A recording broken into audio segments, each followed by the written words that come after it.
देखिए ऐसा है कि ये हमारा हिंदू राष्ट्र है। हमको इस राष्ट्र में इस तरीके का धर्म और जिहाद करने का किसी को परवानगी नहीं। जब भी मालेगांव में जब भी चुनाव चालू था तभी ये इस्लाम पार्टी जैसे लोग तभी चुनाव के पहले जय मीम और जय भीम का नारा देते थे, और अभी चुनाव के बाद जय भीम किधर भी देखते हुए दिखानी है। इनको जब भी बैनर लगा फोटो लगाना है तभी वो टिप्पू का ही लगाते हैं। वहाँ किधर भी डॉक्टर बाबा साहब अम्बेडकर का फोटो लगाते हुए हमने देखा नहीं। मतलब चुनाव के पहले जय भीम और जय मीम, चुनाव के बाद सिर्फ जय मीम, उतना ही है इन लोग का। और ये सारे जो नाटक है ना, इन्होंने कोई इस्लाम राष्ट्र में जाके करना चाहिए। इनको डेवलपमेंट मालेगांव के डेवलपमेंट के लिए चुन के दिया है कि जिहाद करने के लिए चुन के दिया है? तो इस तरीके के बॉडी को जो चुन के उनको बर्खास्त करने का क्यों मांग नहीं होना चाहिए? अब ये नीतीश राणे को झूठ बोलने की आदत सी पड़ गई है। उनको पता नहीं कि मदरसा में कितने बड़े बड़े मुफ्ती, उलेमा, स्कॉलर्स पढ़ के निकले। अबुल कलाम आजाद साहब मदरसे से पढ़े, मौलाना फजल खैराबादी वहां से पढ़ के निकले।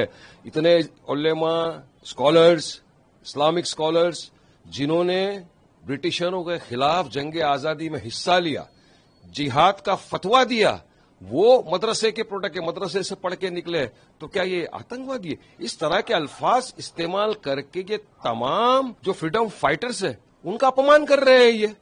हाँ, अब मेरे को बताओ ना, मेरे पास तो पूरी लिस्ट पड़ी है उन लोगों की, उलेमा इकराम की, इस्लामिक स्कॉलर्स की, जिन्होंने जंग आजादी में ब्रिटिशरों के खिलाफ जंग लड़ी, जिहाद के फतवे दिए। तुम्हारे पास कोई एक लिस्ट बताओ, आरएसएस की शाखा से कोई निकल कर जंग आजादी में हिस्सा लिया हो, बताओ मुझे। हाँ, आरएसएस की शाखा वालों ने माफीनामे पे माफीनामे लिखे थे ब्रिटिशरों को, मगर जंग आजादी में किसी ने हिस्सा लिया? तुम्हारे पास लिस्ट नहीं है। मगर तुमको तो नफरत फैलाना है, झूठ परोसना है, तो अनाप शनाप बकवास तुम्हारे मुंह से आए दिन निकलती ही रहती है। अरे रिपोर्ट है मिनिस्ट्री का भी कि वहां पे कोई जिहादी एक्टिविटीज नहीं होती, तो किस बुनियाद के ऊपर बेसिस के ऊपर इस तरह का झूठ परोस रहे हो दुनिया के सामने, देश के सामने?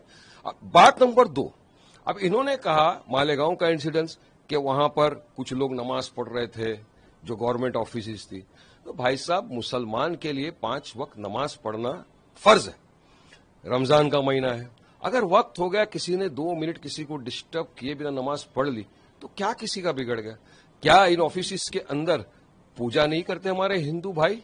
हाँ, क्या दूसरे वहां पे रीति रिवाजें नहीं होते? हम तो देखते हैं वीडियो, सोशल मीडिया पे भी काफी वायरल होते हैं, पुलिस स्टेशनों के अंदर के होते हैं। तो फिर तो सरकार को एक कानून बना लेना चाहिए ना कि जो भी इस तरह की गवर्नमेंट ऑफिसेज है वहां पे कोई भी धार्मिक तरह की ये रिलीजियस कोई नहीं होना चाहिए वहां पे फंक्शन इस तरह